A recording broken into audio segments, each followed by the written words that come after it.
साथ संगत जी, इस समय हम अपनी बुद्धि से यह समझने की कोशिश कर रहे हैं कि मालिक ने यह रचना क्यों रची है, किस लिए रची है। लेकिन बुद्धि की अपनी सीमा है। हमें 9-10 सवालों के जवाब मिल जाएं तो हमारी बुद्धि में 20-30 सवाल और पैदा हो जाते हैं। इस तरह रचना के रहस्य को सुलझाने की कोशिश में हम अपनी बुद्धि के गुलाम ही बने रहेंगे।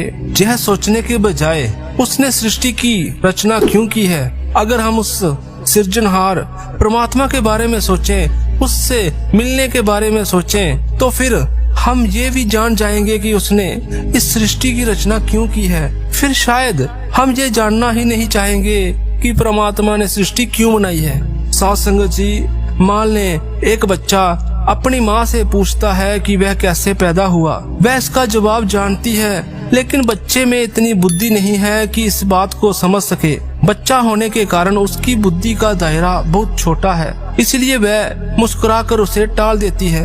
वह चाहती है कि बच्चा बड़ा होकर ही यह समझ सके। जब बच्चा बड़ा हो जाता है और समझने लगता है तो वह अपनी माँ से कभी नहीं पूछता कि वह कैसे पैदा हुआ। इसी तरह हमें भी रूहानी तरक्की करके यह समझ आएगी कि इस जगत की रचना परमात्मा ने क्यों की है। साथ संगत जी, लेकिन हम अच्छी तरह से जानते हैं हम इस रचना से बहुत दुखी हैं और इससे छुटकारा पाना चाहते हैं। एक संत मिसाल दिया करते थे।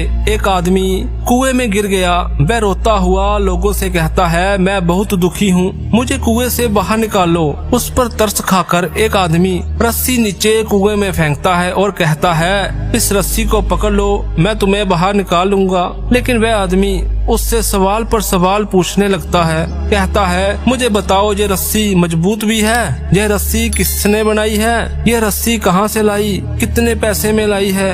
ये सब सवाल वह कुएं से बाहर आकर भी पूछ सकता है। पहले तो उसे यह एहसास होना चाहिए कि वह कुएं से बाहर निकलना चाहता है, वह इस कुएं में दुखी है। उसके बाद वह ये सब सवाल पूछ सकता है। लेकिन अगर वो शुरुआत ही पूछताछ या सवालों से करेगा तो वह कुएं से कभी बाहर नहीं निकल पाएगा। साथ संगत जी, हमारा असली मकसद इस दुनिया से बाहर निकलना है, क्योंकि हम यहाँ बेहद दुखी हैं। कुछ लोग दुख सहते हुए भी आराम से जी रहे हैं, जबकि कुछ लोग दुखों में रो रो कर जी रहे हैं। लेकिन हर कोई इस संसार में दुखी है। कोई नहीं कह सकता कि वह इस संसार में सुखी है।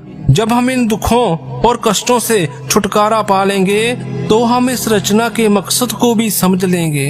बुद्धि के स्तर पर इन बातों को समझना बहुत ही मुश्किल है। उम्मीद करते हैं आपको यह वीडियो अच्छी लगी होगी।